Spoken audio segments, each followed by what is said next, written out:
Hey guys, welcome back to the channel. Today's video, I'm going to discuss how my version of running an agency prioritizes profit and freedom, and I want to explain to you why and how to do it, just in case it appeals to you. I wish someone was talking about this when I was doing this, because when I first started running an agency, I thought it was all about adding more staff, adding more clients, adding more services, and just bloating out this big monster of a machine where I couldn't leave. I was stuck. I was getting messages at all hours, and it just wasn't a positive or enjoyable experience. And I know a lot of you may not even want to end up there, or maybe gunning for the biggest agency in the world, but it's just not me. I want to have a good living. I want the business to be profitable. I want it to be around for a long time. I want to work with cool clients. I don't want to be sitting there just focusing on lead gen all the time, having to do videos. I want to do videos like this that I actually enjoy, rather than having to constantly do videos for lead gen. Although it works, it's just not where I want to spend my time personally. Some people love it. But realistically, how do you do it? How do you build a business? And I think this applies to almost any business, to be honest, aside from an agency. Like, agencies are great, obviously, because the actual startup expenses are very minimal. As long as they're minimal, but the time investment's big, and you need to make sure that you can actually get people results. I think that's the key thing around why I've been around for a long time, is I'm very results focused. And I know it's easy to say that, but most people are actually very sales focused. And what I mean by that is most people are just gunning for getting as many sales, as many clients as possible, at the expense of upskilling themselves, working and helping their existing clients. I'd rather get a minimal amount of lead flow and be able to help a client for 5-10 years, versus having to every 2 months have to get a whole new suite of clients, right? Every couple of months. It's not enjoyable. It's not conducive to building a business that is able to stick around for a long time, because unless you have a phenomenal sales team, which if someone's good at selling, they're probably going to leave and go somewhere else eventually, because, well, they're very good at selling. They can go and sell this service themselves. That's why you tend to see a lot of agencies that are just sales offices, and there's nothing wrong with being good at sales. I don't want to tell you that being good at sales is bad. I wish I was better at sales. But I think my results do most of my selling, and then content does most of my selling, and then I just get in there, be a good person, help people. The way to do this though is you actually have to you need to design the business around your life.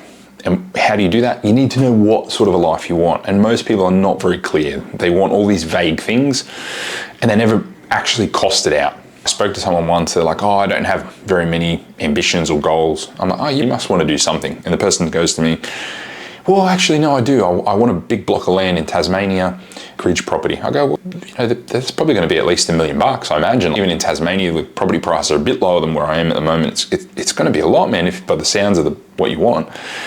Say it's even less, say it's 600, 500,000, whatever it is, you're going to need some amount of money to do it, an income. And then I got digging, well, I also want a car as well. And I want to have X amount in property or shares as an investment. Well, you actually want quite a bit. What's your current savings and income? Oh, they're both zero. You just told me all these things, and what time frame do you want to get there? Oh, like 5 years. So this year, what are you going to make? Oh, I don't know, not much. I'm just on settling. And it was like, which is our welfare. And I'm just like, well, you've got to have some realistic goals, and you need to put steps in place to hit them, because it's like, I'm not huge on goal setting or this or that, but I always have a very rough idea as to where I'm heading. And I've always costed most things out, at least in my head if it's not on paper. But now every single year I sit down, I map out my ideal life, because every year, 6 months, it's probably changing. You have children, you get married, you whatever, right?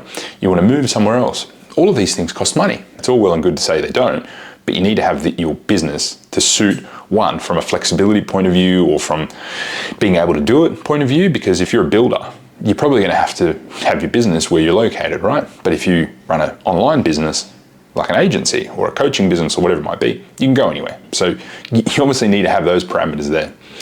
How do you do it? How do you map out the ideal life? I do show people how to do that, and I've got a spreadsheet, but I just want to talk about a top level. Realistically, I want to keep it simple. You just need to note down the main things. Where do you want to live?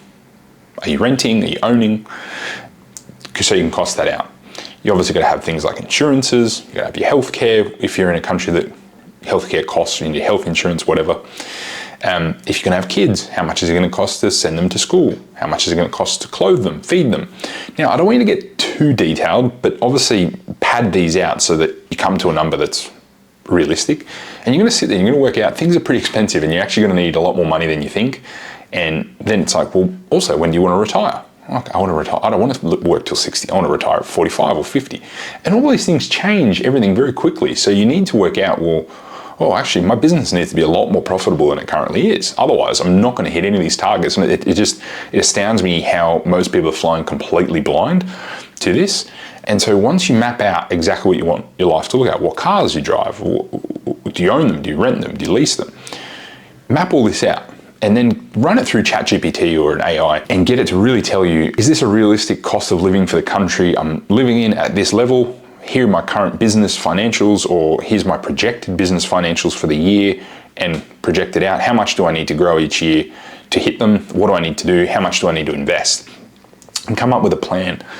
And then come up with a plan for your actual business and work out, here's the current service or services I offer. I recommend just offering one, as you know from any of my other videos. And then you need to go, well, I'm at this point. How do I get to this point? But also balancing the freedom I want, the time. What do I need to do? Maybe what you're currently doing is wrong and it's not the right thing for the life you want, or the way you approach it might be different, or you may need a lot more clients or increase the average client value. You need to sit there and really know how to do it, guys, because if you haven't done that work, you're going to be flying completely blind. And I'd recommend that you also audit the services you're offering, which ones are actually driving profit. Maybe they're not driving profit, maybe they're driving client retention though. But realistically, offer something that people are willing to pay a premium for because it helps them a lot or it drives them a lot of money. And then they will, as long as you do a good job, they will stick around a long time. I want to emphasize client retention because it's super important. If you can keep a client longer, you're not going to have to waste all your time on lead gen, and they will bring you more referrals. So I want to wrap it up. I don't want to labor too much on this, but if you're not setting things up from the start to be lean, or to at the very least be profitable from the get-go, and as you scale, if you're going to be adding lots of team, and that's going to be taking away from that vision, but have that vision there. And it might be, if you are ramping things up and you're not getting the increase in revenue, even if the margin's slightly lower, as long as that top line profit dollar is going to pay for that life, that's fine. But me personally, I want to manage that stress level. I don't enjoy that. So I'd prefer to offer something that is, to create something that's not as big, but that is scalable from my pricing point of view. And then in terms of the life it offers, help me balance all of these things together. But make sure you make that plan, know where you're heading, know what you want your life to be like, and it's going to make everything way smoother, because at least then you've got some actual hard data to go off. And don't be scared by it. A lot of people are like, oh, what do I do now? But if you don't know, you might work somewhere for 10, 15 years and you've been in the wrong spot, and then all that time and effort has put you back further.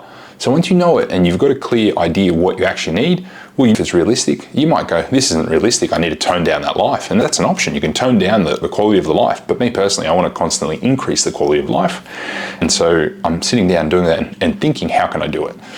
So thanks so much, guys. If you want to learn more about it, I will leave the link to my Lean Lifestyle Agency Playbook that runs through all this in much greater detail. It's totally free. Just download it. You just got to pop in your email, and I'll see you in the next one. Thanks, guys.